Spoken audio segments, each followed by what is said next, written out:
But yeah, let me get the pen ready. So the reason why I think Damwon actually prepared for this first pick is pretty obvious off of these two, right?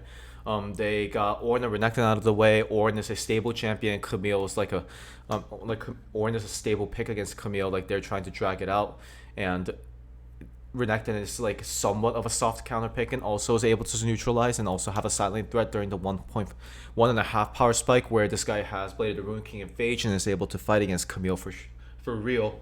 So by banning these two champions, they're making it so that the Camille 1P is possible, and in a lot of ways, with that they're also baiting for the Volibear pick because Volibear has notably been one of the good answers, quote unquote, for Camille. Even though the results hasn't been good, that is the typical matchup that you will choose for in a draft phase like this. And the Graves is just a cream on top just to ensure that the Graves Lilia matchup is established, which I will explain a little bit later. I think like all these bans like kind of like directly targeting the Damwon or just like having to be catered because of the nature of red side, like notably Lucian. Lucian has to be banned on red side if the blue side knows how to play it. And Akali is just a target ban for Showmaker, and Pantheon is a target ban for Barrel. If you think that Pantheon is just OP and that it needs to be banned on red side, which it could be a valid point, but another point is that Barrel is probably the best Pantheon player in the goddamn world. Anyway, just off of that, like Camille is established, so like this strong setup is established, and then the mid duo is actually pretty interesting because even though it is double AP synergy, even through Merc Treads, the combo still persists, and this combo is not necessarily trying to go for mid 2v2s while they very well can in the early phases when Nidalee is stronger than Lilia and burst damage, but it is also capable of carrying other lanes in terms of pressure, and it elevates Camille as a result because she's going to be able to escape through the early phases really easily and get her spikes early and then just dominate in the side lane. Pretty basic stuff from now, but stuff gets pretty interesting when Jindong basically takes out two champions that are just going to be able to like answer Ashe basically. And from this, Damwon reads that they're trying to play a bot-centric game.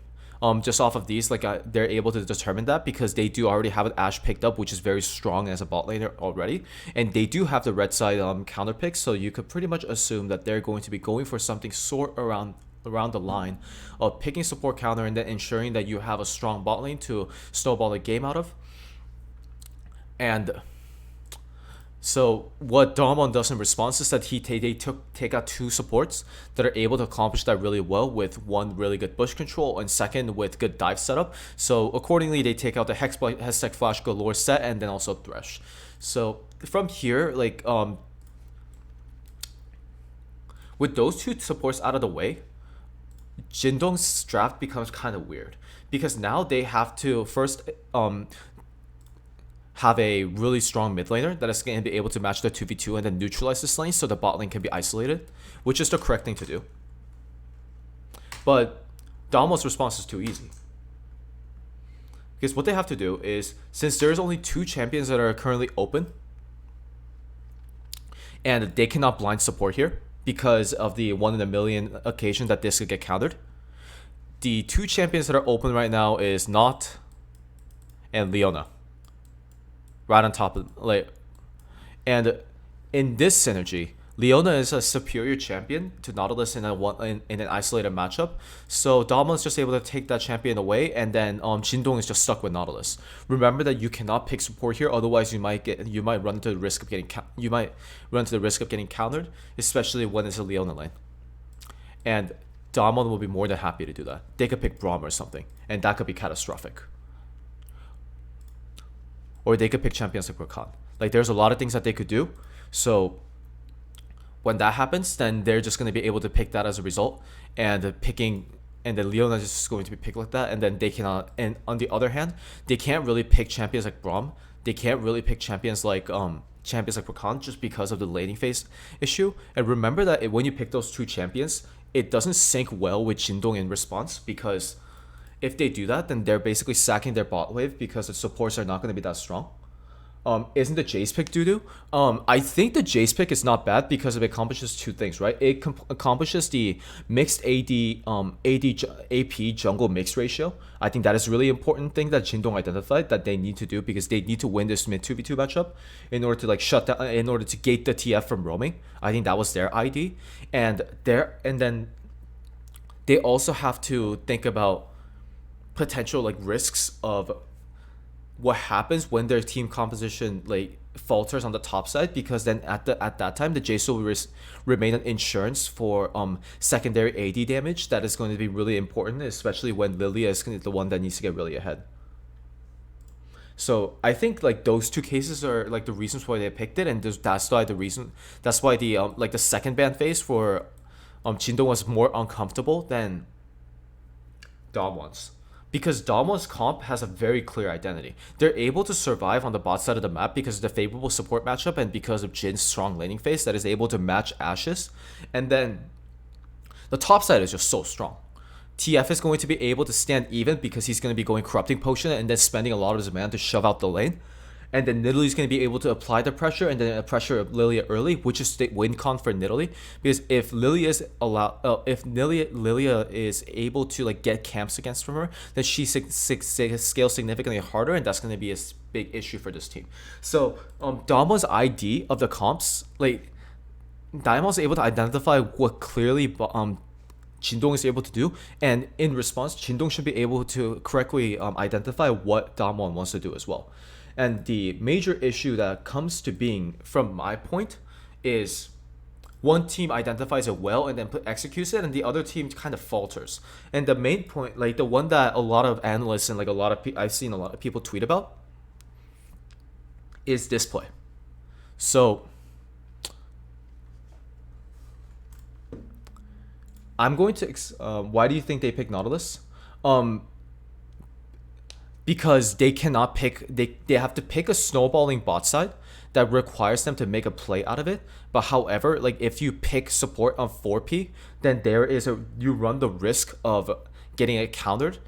And if you get that lane countered, then you play to Damwon's win condition, because Damwon wants to neutralize the lane and not win it.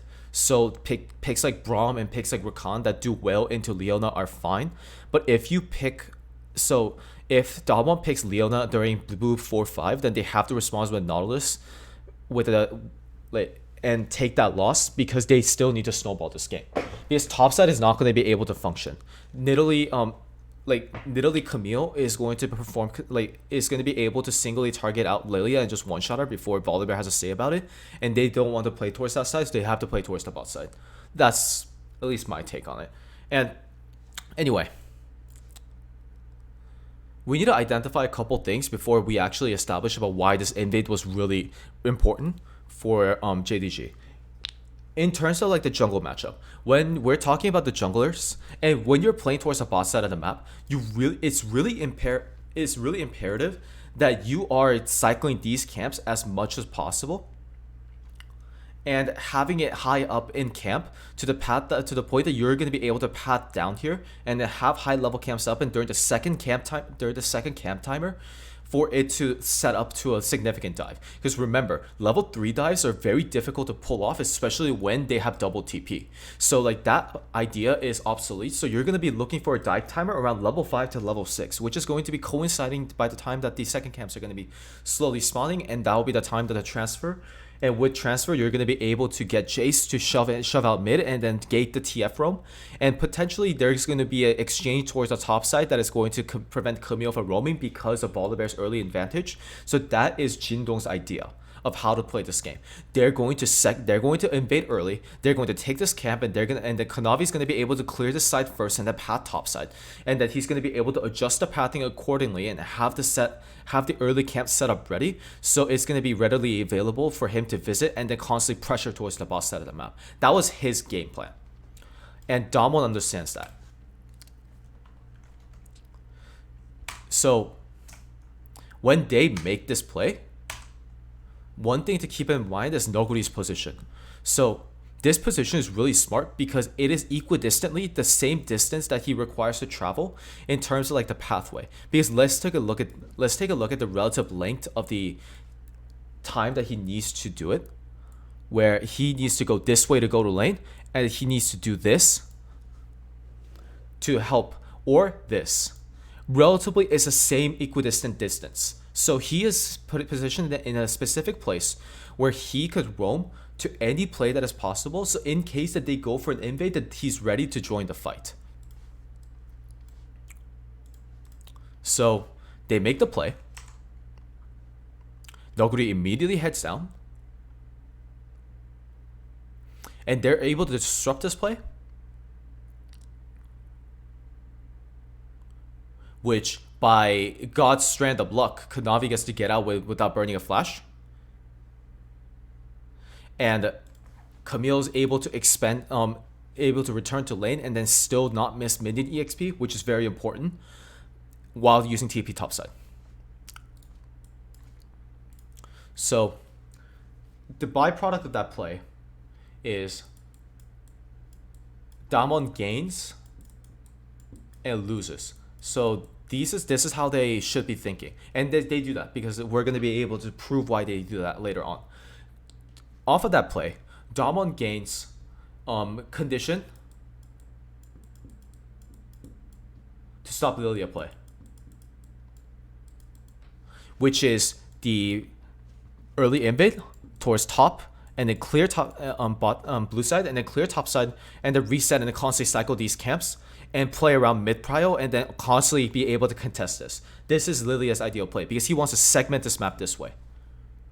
So that early beginning to that play is denied as a result. What Damwon loses, however, is that Damwon loses the Camille teleport,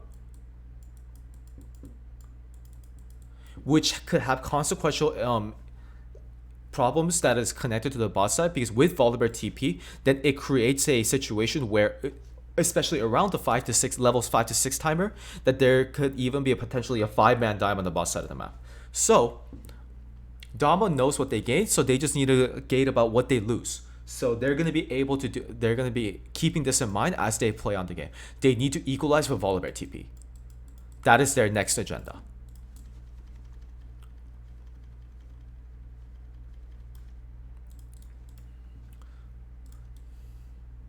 So Canyon, accordingly, Canyon is I really love this pathing by him as well, because he understands that as long as he's able, TF gets a little bit of assistance early on, then he's able to shove the lane because of corrupting potion. See how fast Showmaker's chugging this. He doesn't care about the HP trade that Jace is doling out, because he knows that all he needs to do is shove this lane out in order to accomplish make an ideal pathing for Canyon. So Canyon leaves one camp open, and then these are untapped. You're gonna see it at the end of the pathing.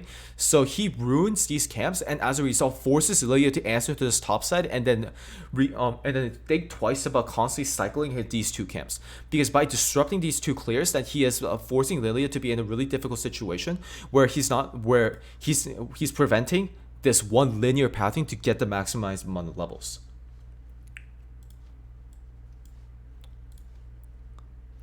And if you prevent that from happening, then Lilia is able to not get the level advantage that she is required to have in this matchup, and then all of a sudden this matchup becomes a nightmare. And that is the reason why he left those two camps behind. And you can see that he is also he's also discussing with the bot lane in terms of the wave status, because he is basically he knows that Kanavi's only place that Kanavi could potentially be is on this side of the map. So he knows that this side is in danger, and the thing that he also understands is that the two camps that he could very easily lose and cannot defend are these two, but he could defend this one. He could and if Kanavi indeed goes for that camp, that he could definitely be there, present there to prevent it if he does the correct pathing. So he skips wolves, he only takes Gromp, blue, and then Scuttle, and then recalls early.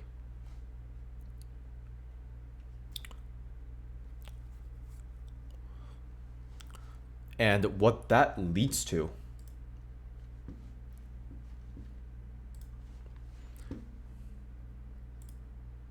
is further catastrophe. Remember when I said that only thing that Damwon has to worry about right now is Volibear TP? They're aware of that. So so what they're going to do now is they're going to create a situation where Volibear must use TP in order to save this team. So Showmaker gets an early back and a TP, so he's able to get back into the lane with a dark seal, so he's able to continue to make the lane neutral. Look at the Jace's mana status. So in this fight, temporarily, Jace is decommissioned, and he will be forced to recall the TP back if he wants to have any type of contribution to this fight. So temporarily, if TF comes down here, then this is going to be a 4v3 situation. And even if Jace does show up, he's going to be auto-attacking at best, so it is still a 4v3. And they're able to ID that, so Barrow just walks up. He knows that all he has to do in this situation is to delay long enough time for Jindong to stay here for their strong, recalled important part with Skirmisher Saber Nidalee to come and join this fight. So him dying actually here, it doesn't matter that much because of the way that they were able to set up. So Showmaker's here early. He's able to get the play that is required off of the stunt card that is going to be prompted right here. And the Jin getting an additional gold is the plus, like the little cent in the pocket. And just off of the skirmish, Volibear is forced to use a teleport to defend his teammates because of the differential in terms of combat strength. Jace does make the mistake of queuing right there for no reason, and that is like the consequence, and that is the mistake on Jindong's end. But the point still remains that off of this, Damwon has established themselves into an absolute win play where they lost basically nothing other than the support's life, which they honestly do not care about. And they also were able to stifle bot lane's win condition by giving Jin literally 3 kills. And this is like something minor that I don't think people have noticed that much. But look at Ghost's build. He understands what he needs to do in this lane. So he starts boots with 4 pots because he knows that in this matchup, the only way that Jindong is able to snowball this lane is by getting a bot dive off early. And again, it is already difficult enough for this bot lane synergy to dive a Jin Leona. So the only way that they ever get dove is if they're critically low in HP. So 4 pots will solve it, right? 4 potions will definitely solve the issue. He doesn't even go Doran Shield. He knows that he will be able to get 4 effective HP by just going 4 potions instead. So he gets 4 potions, even though he is like constantly losing in HP traits like this, he just chugs it away.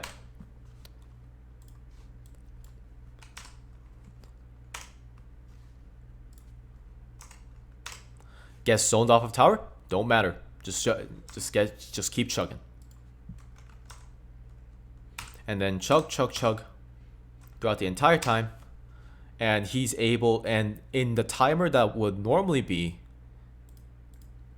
a potential dive timer if they were critically low,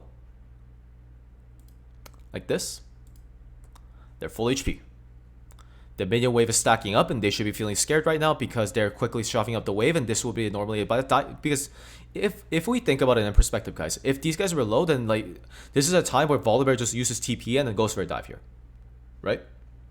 But that doesn't happen because Ghost is able to sustain himself for this well off of his itemization.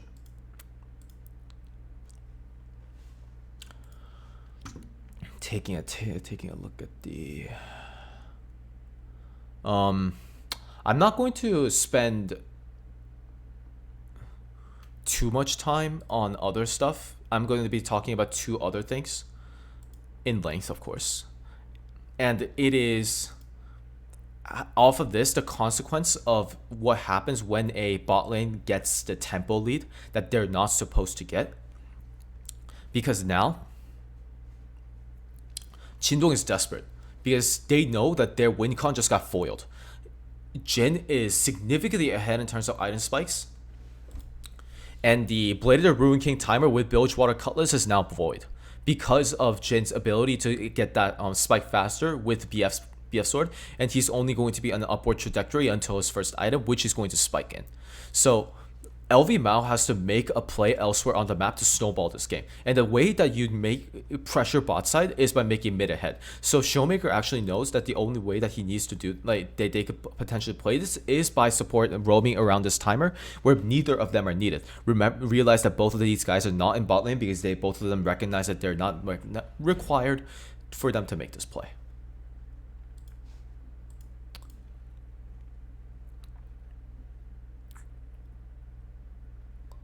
And if we look at specifically how Noguri was able to contribute to this play as well, is because he knows he's been constantly keeping track of jungle proximity. Because if you look at the sneaky ward right here, he shoves out this big wave, and then the first thing he does, he goes through this ward, and the ward's Krugs. And remember that these have been tainted, is the word. They're ruined camps. They will get far less EXP and they're still level 1. So he identifies that like with this Lilia pathing, that he's gonna be able to be forced on the top side of the map. So there's gonna be a brief timer where Lilia might be potentially be skipping Krugs and then going here and then going for this gank. But that is unrealistic, because if he does indeed go for that, then he's gonna be ruining this camp. So as a result, like Kanavi also understands it as well, so he's going to be pathing towards top side. So they understand Lilia timers as well, so they're going to be able to like connect it with Nautilus's roam timer, because if there's a 3-man play to be made, then it will most likely be a time where the jungler is actually there. But the consequence of that, and the top being burnt, is that Jindong makes a very interesting decision of playing towards the Scuttle Crab, which creates yet another difficult situation for them, because they know how behind Kanavi is. He's fucking 14 camps behind. Now he's 14 CS behind, and he's significantly behind of his opponent. So he needs to come back into the game. He needs to get back into the curve. So the way that the LV mouse movement right here connects to the dragon, and notably bot side vision, and this is when the game gets super interesting. So this is a mark timer for around the Herald's place, and this is when like Jindong just proves to the world, Damwon proves to the world that they're the superior team. They're so much better than their opponents that Jindong didn't even stand a chance. So this is the basis of the play. The only way that Jindong is able to respond to this now, with the dragon out of the picture, is if they're able to get an effective split map off. Split map implying that during the time that Jindong is going to be on the bot side, because they're forced to, because Damwon's going to be taking top side, they're going to be able to make a play either onto the bot lane or taking camps on the other side and attempt their best to equalize the play, because they're trying to create the net positive. They're trying to minimize the net negative by getting something back on their end that they have control over. But Damwon understand that too well. First, it is worth noting that nobody knows where Nidalee is. There was no occasion at any time that this champion was revealed. So this champion's pathing is yet uncertain. To add matters worse, the camp timers are similar, so they don't even have that to assume with. So in order to prevent the cross map from happening, Nidalee paths bot lane, clears these two camps, and most importantly, gets the runic echo spike.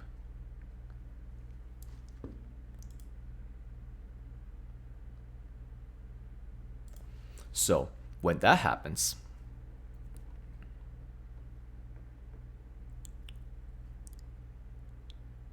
they're able to get this bot lane shove in, and is able to get the blue buff. And here's the important part. Noguri, Firetheft better be here to take notes. He's not. Fuck. Okay, I'll just send it to him later. He shoves the top wave in, and then he makes the movement down. And if we look at the ping, the assistant ping implies that they know Camille's coming down here. So this is their Jindong's thought process. Let's take a look at it in their perspective. TF has ultimate. Camille's heading down with level 6. So Kanavi's immediate assumption is that, holy shit, I'm in danger of getting killed. So he hikes the camp down. Look at his movement. he kites the red camp down here, and then he spam pings because he knows he's in danger. This is the worst part of the situation, though, because they assume that Nuguri just can't warded topside and Krugs. This is what they assume. But he pats down here, and it takes the camp here, so the ward here that Nuguri actually drops doesn't get detected. And again, remember that Nidalee's location is still not determined. Both the side laners are off the lane. Nidalee's nowhere to be seen. He could be anywhere. He could be here trying to get Lilia. He could be here getting blue buff. This is a two situation where it is a reasonable assumption for Jindong to assume that Nidalee could be at both places at the same time. And this paradox persists throughout the entire gameplay that leads to Herald. So let's think about this. And let's think about the moment when Nidalee's location gets officially revealed.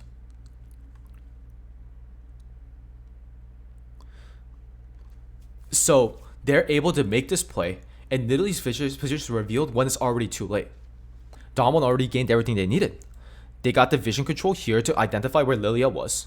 They got the blue buff, so they took everything possible on the side of red that could be taken as a cross-map answer. Because Canyon's just going to be taking this, and then he's going to be able to make the play accordingly. And to make the matters worse, Kanabi used the sweeper starting here because he thought that this would be warded. And he was not able to identify the bush. And look at the way that he plays. He doesn't even take Krugs. He's using the Lilia passive to use this timer to gank top. Look at that on my way ping. And then let's take a look at the lane status. It's a slow push coming in. But it's too easy for Nuguri to gank this. He knows where exactly Lilia is. So, he doesn't give him the angle. He stays here for a little time to waste Lilia's time. And here is the best part. He goes in and then feints the recall. Because they also understand this, because Volibear is now in a really difficult situation. Now, let's say for this example, let's say in Volibear's, let's play the Volibear's perspective. Because all you LS younglings out there are going to be like, oh, Volibear could freeze this lane. Let's think twice about that. What happens if they freeze this lane? Because if this is the case that happens, then Camille is going to be able to get a free recall off. If Camille gets a free recall off and is able to sync the recall timer with Nidalee, then by the time that the second minion wave arrives and crashes, then the freeze will be broken, technically creating a net loss of 6 to 7, somewhere around 6 CS. A whole wave worth of CS being burnt on a Camille to Volibear matchup is not very significant, especially after the level 6 spike has been reached. That is just a fact. And remember that just off of the TP expenditure early, that Volibear is significantly behind in EXP, so the net loss overall from the neutral standpoint, considering that Camille is always beneficial when she is even, is lessened. So this freeze actually has very little emphasis. In fact, it would encourage Camille to recall, which Volibear does not want to do, especially when the Herald is coming up.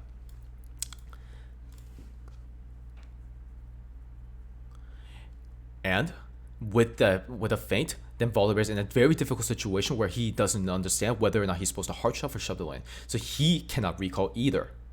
And in a situation like this, where Camille has Sheen and Volibear has a Kindle Gem, then by playing this mind game and then preventing that play from happening, then Volibear is the one that is at a deficit because Camille is technically stronger with Sheen.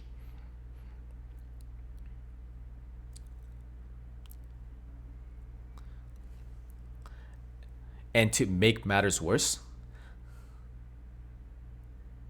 they exactly know that Lilia had to clear the topside camps, and she was recently there. So they know that Lilia is going to be on the boss side of the map. So Herald is theirs. While they do not understand where Canyon could possibly be, but Damwon exactly knows where he can be. This is the greatest play that I've seen in so long. And I don't know if anybody caught it, but I was so amazed by Beryl when I saw this. See the way that bot lane plays. And see the ping from Jindong. Remember the bot side vision that they were able to establish when they got Dragon? This is how they use it. The immediate ping that Leona went into the bush is communicated. Nautilus pings that he's going to be going here, and it is because they think that Canyon is here. and he wants to get the scuttle crab.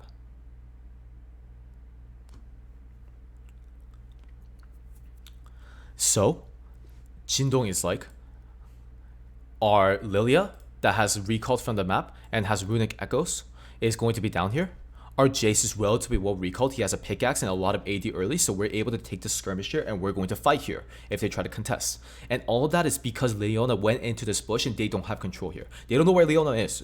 For all they know, they could be, literally a Leona could be hitting the scuttle crab at this moment as they speak. So they're playing like that accordingly. Vice versa. TF, after shoving mid, hovers to this side of the map. If any of you fellow TF enthusiasts know the TF range, then by TF standing here, top side is vulnerable. So Yagao immediately question mark pings and says that TF is off the map and he's heading towards the top side. Volibear is terrified now. He knows that like especially with the Camille early damage, that he is vulnerable if there is a jungler here as well. If Nidalee is here and TF is able to roam up, then he is 100% dead meat regardless of what happens because of Camille ultimate. So yet another situation occurs where Nidalee could be on both sides of the map, and there are circumstances, quote unquote circumstances, that endow that she could be very well be both places because of Barrow's play and because of Showmaker's movement. They're hiding Canyon's location as long as possible while making Jindong make the worst decision by taking the scuttle crab because nobody's going to be here. And you know what Barrow does right after he walks into the vision? Walks into the fog. He doesn't waste any time. Look, walks into the bush. He just pressed recall. So he just effectively pulled the jungler and the mid laner towards the opposite side of the map that Damwon wants to play in, just off of one movement into the bush. And they have weakened Volibear's preference, and like you realize how safe Volibear is playing now. He's playing back to his tower, and is forced to recall because he's also like scared that the Nidalee is going to be nearby. And as such, they're able to get this Herald. And by the time that the Nidalee gets spotted, it's already too late. Herald is already gone.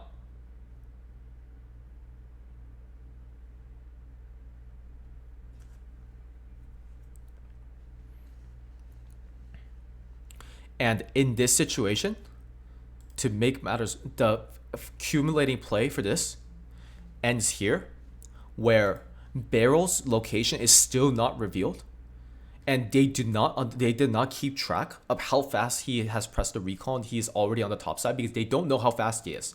They weren't able to track that. So when Canyon goes for this play, they see it as an opportunity because they know the Camille recalled, and despite having TP, Volibear is already the one that is already present on the map and is able to help faster because he's physically going to be coming down here. So they take this play. Only thing they didn't know is that that Barrel was literally standing here, and since they understand that Kanavi has not burned flash, Canyon just immediately uses his to take the play. So not only they were able to get all that, and they effectively off of that, Damwon has effectively made a Herald trade for a Scuttle Crab. That's the end result.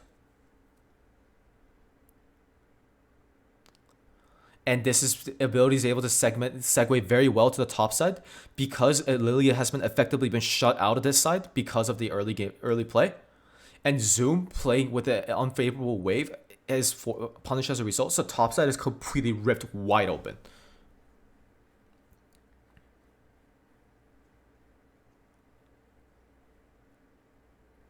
And at this point, any play that they're trying to attempt to make, because they know that they have to make the counterplay, otherwise they will be in a very terrible situation. They're still not able to like grant the numbers advantage because Barrel is slowly coming up, and in a situation like this where they're gonna be stuck on their tower with the Leona and Camille, then they have to run away. They don't have any abilities that's gonna save them from this tower so that they lose top tower as a result too. So not only were they not able to get to the cross map play, they were also forced to come topside to prevent the cross map from happening at the other side of the map. What Jindo would have most ideally would have liked to do is send these 3 people bot side and then trade the turret play. But what prevented that from happening is because of Zoom's decision, like Zoom getting destroyed on the top side and being put in a situation where they're gonna be losing first tower so quickly to the point that Damwon will be able to reset quickly and then respond with their teleports on any play that could be made on the bot side. So JDG knows that they're in an immense tempo loss. So they're not even allowed to cross map. So they lose everything. Off of that, they got 1 Scuttle Crab for a Herald that leads to the first turret goal that is distributed into the Camille.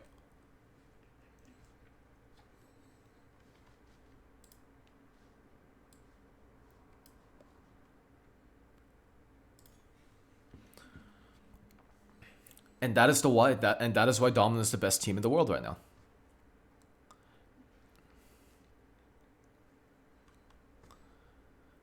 This is, and if we view the game in that perspective, then the game feels even somehow more one-sided than it was already before with a 24-minute mark finish. And that is all I have prepped. So off I go to a little bit more eye-melting gameplay from what I hear. I guess what I'll do now is, I think I have a little bit more time. I have more time for, let's see. I'll watch the G2 Suning game and then see what the Rogue Damwon game is about, and then watch one NA game. That sounds like a good schedule.